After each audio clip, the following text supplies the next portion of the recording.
Hey guys, welcome back to the show. Today we're back with another opinion video, this time about Kodak and their latest announcements. First of all, the price increase starting the first day of 2020, and second, the announcement of Ektachrome in 120 and sheet film. So as always, all these opinion videos, remember, if you don't want to listen to it, you can skip by. If you want to leave your opinion about one way or the other, leave a comment below. For anyone that wants to support the channel, you got a Patreon page, which is the link is below. Thanks for everyone that supports the channel and lets me do these videos. So let's get back to it. I'm going to start with a little bit of history. So Kodak, we all know Kodak, has been around for years and decades and probably like a century probably. I don't know exactly the details, but it was there forever. And then when digital came in and hit really hard, Kodak did not adapt as well as they should, and that they owned a bunch of the patents for digital technology. They didn't know how to, make it a profit. If we were talking about Fuji, on the other side, they totally knew how to do it, but that's another video. So Kodak hit really hard and announced bankruptcy in like 10 years ago, maybe a little less, and everyone was really scared. They dropped slide from one day to the next. They dropped black and white paper for the darkroom basically one day to the next, and they kept on dropping films. And everyone was scared. Kodak was just this massive beast was trying to downgrade to the market that there was, because there was still a market 10 years ago or 9 years ago, but it was very small compared to what it was 10 years before. So during all of this, they had a huge debt with the pension plan from the UK called, which turned to be called in the end Kodak Alaris. So they basically gave them film distribution in exchange to not having to pay those retirement plans. So Kodak Alaris was born, and it would take care of selling and marketing film. Motion picture film, no. Only still photography. So sheets, portrait, all that stuff. The stuff we like. The stuff you load into a camera like this one. So throughout the years, Kodak Rochester, which is in Rochester, would make the film, but then Kodak Alaris would buy it from Rochester and distribute it, and that's what's been happening up till today. Now Kodak Alaris has announced this price increase, and it says because Kodak Rochester has increased the price. So one is blaming the other, but of course the core of the company is Rochester, is the people making something. Alaris is not actually making something. They're just, reselling, or whatever you want to call it, distributing the film. So the main problem is not the price increase. We've seen Portra go up and every film in the Kodak lineup go up throughout the years, and we all knew it was going to happen. It happens. No price is going to go down. We're not in electronics or computers or whatever you want to call it. Film will be more expensive throughout time because there's more labor. There's all these things, the prices of silver or whatever materials, raw materials, it will go up. But this time they actually gave a reason, which is very rare. And the reasoning is the increase in demand. And everyone's thinking, what do you mean increase in demand? If you're selling more film, it should be cheaper. And that's the economics we all understand. If you're making one thing a day and selling one thing a day, you're fine. You can sell it for X. But if you manage to in the same day do 10, you can cut down, the cost per item. But the problem is Kodak scaled down so much to the bare minimum to, basically survive, that they need to build back up to be able to supply the new demand.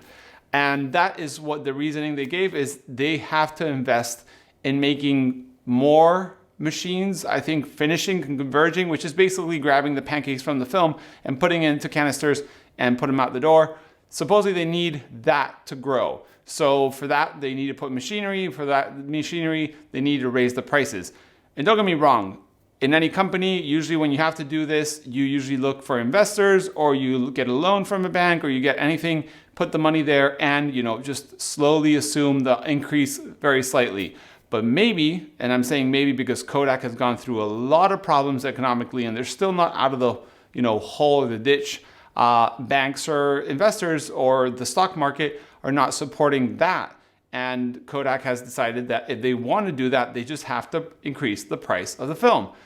One thing we old users, and I consider myself an old user because I've been shooting film for years, it's hard to swallow. They say the increase is going to be between 15% to 30%, and that is a big bump. But at the same time, if you watched my video on the keynote done by Mirko from Adox, he says that all the film companies that were producing till today are not really investing any money to get new machinery, to get new engineering, to get new people, to learn how to make film.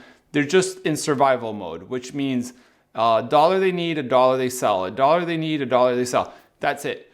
And Mirko, in his keynote, which I'll leave the link below and up here and everywhere I can find, says that film should go up around 20.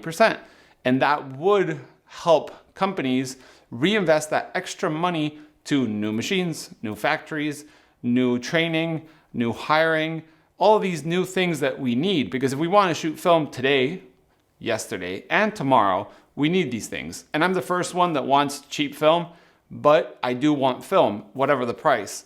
So if film has to go up 15% or 30% for Kodak to survive, I'll back it. I'll be happy to be behind Kodak. Of course, it'll be a tough pill to swallow because a roll of film already from Kodak Portra or whatever, a sheet film, is an expensive thing, but you're paying for them to continue. If you just want to buy one roll and quit, fine with you. You can go shoot digital, go fishing, whatever you like as a hobby or a profession. But if you're like me, I want to just keep on loading film into my cameras. I'm not going to start selling all my gear because Kodak might go belly up. I won't sell my gear because Ilford will go belly up or anyone like that. I will continue. The problem is a lot of people like me that are shooting film currently, it's hard to swallow that Portra will go from, $7 to $8.5. But do think that the biggest problem they're having is demand. There's a lot of demand. And if there's a lot of demand, it means there's new people coming in, old people that are not so happy maybe with their digital workflow or coming back to film, or suddenly see that the latest and greatest Sony or Canon or Nikon is $3,000 and a Hasselblad is $1,000. And why not shoot a Hasselblad? Because that thing was like the best machine out there back in the day. And that's how I got back into film. And they pick up that and they go buy Portra. They're not going to look at the price. They don't remember exactly. And then there's a lot of new people. And this is something I talked, I think on Twitter with someone, and it's the price increase is basically a stepping stone for the newcomers. A lot of people are like, oh, the newbies, people that come into film are going to see that price, so they're going to be turned around. I mean, we're talking about the new generations, people that are walking around with $1,000 phones in their pockets, people that are buying computers every other year because they need to, or tablets, people that buy coffee at premium places that charge $7 or $8. So if someone like that, or even traveling like the metro system in the UK, it's like £4 or something like that to travel one trip. So those people are going to go buy one roll of Portra, and if it's £9, it's going to be expensive, but they're not going to see the difference compared to what it was. They're just going to pay up front because they want to shoot film and it's their choice. And it's a choice. And that's the thing that's very important. Shooting film today is a choice. Back in the day, it was the only medium.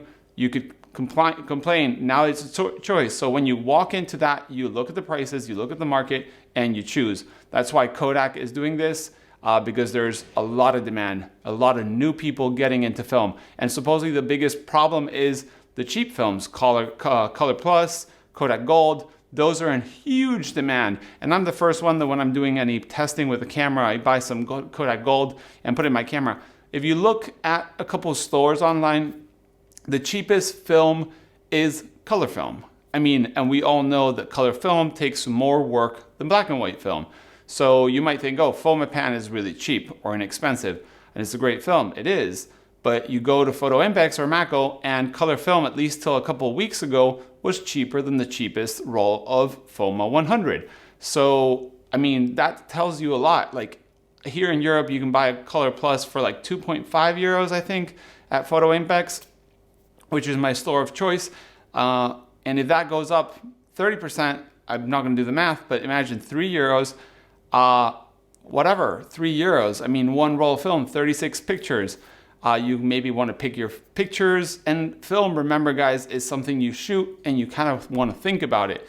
I shoot film only, so I shoot good pictures, bad pictures, family pictures, birthday pictures. I shoot everything film. I just choose different mediums to shoot for expenses. So I don't shoot 8x10 pictures of my kids running in the park, but I do document them on 8x10, but I take a 35 point and shoot for that kind of stuff. So that's what I wanted to talk about, the price increase. I think it's needed. I think it's good news. I think that it's good news that they're investing, and that's the reason for the pricing. It's not good news that the price is going up. I wish the price could stay the same and we could all have all the products. And then let's talk about the return of Ektachrome. And this is not actually the Ektachrome that's coming back or that's come back. It is the previous one. The VES was vivid color. So Ektachrome is coming in 120 medium format, and it's coming in sheet film. And Kodak is coming out with 8x10 Ektachrome, and they're coming out in the first quarter of 2020, which means in a couple of weeks too. So the fact that Kodak is investing on bringing back slide film in 4x5 and 8x10 is a huge deal. It shows you the commitment. And the title of this video is Kodak back? I think it's back. I mean, it's brought back Tmax 3200, P3200. It's brought back Ektachrome. They've kept on making the movie films and all this stuff, the Super 8 stuff. I mean, 16 millimeters, medium format for cinematography. I think it's 65 if I'm not wrong. Kodak is back. I mean, the moment a company goes from going down with products to going up in products, to me, they're back. The fact that in 2020, we're getting a new slide film, and it's not new, but they're cutting it in new sizes, which require a lot of time, is huge.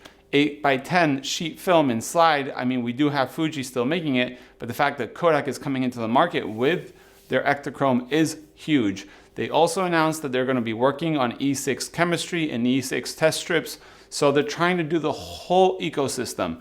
And to me, that's the huge news. I mean, the fact that they are willing to do these things is that they're coming back. They are back, not to what they were. They'll probably never be what they were because film was the only thing, and Kodak was up there, if not the best or the biggest, with Fuji and Agfa. But I think it's a really big deal that Kodak is coming like this. I mean, Kodak hasn't sponsored this video in any way. I've been talking to Kodak, and I hopefully will interview them very soon. But it's huge to see this coming back. And I don't know if the Ektachrome will have that 15 to 30% increase, or the pricing they just gave is the current one, but I'm really excited to get it. I'm not a huge slide film shooter, but I will buy some to support them. And I know maybe 5 rolls won't do a big difference, but everyone gets a couple of rolls, it's a big deal. So I want to make this video and express a little bit of the history and what is coming. Another thing a lot of people are talking about is Kodak Alaris and Kodak Rochester. What's going to happen? I think, and this is my personal opinion, nobody's told me, that the thing that makes the most sense is the Kodak would be capable of absorbing distribution of their own still photography or still, film. It makes a lot of sense. I don't see anyone else buying that part of Kodak Alaris. Supposedly Kodak Alaris was trying to sell it. It hasn't sold yet, but it would make sense that Kodak would reabsorb it. I know that it probably has hurt a lot to let that go to someone else. Even though it has the same Kodak name, it's not the same as Rochester. So yeah, guys, that's sort of how I see it. In my opinion, a bit of rambling about all this. A lot of people asked me to make this video. I will make a follow-up if I have any new information. I will be making a video on the Fuji Acros 102 and the whole fact that it's made in England. So let me know if you want to watch that sooner or later. And yeah, guys, thanks for watching. As always, you have Patreon page. You can support this channel, and I keep on making this kind of content. Thanks for watching, guys, and see you in the next one.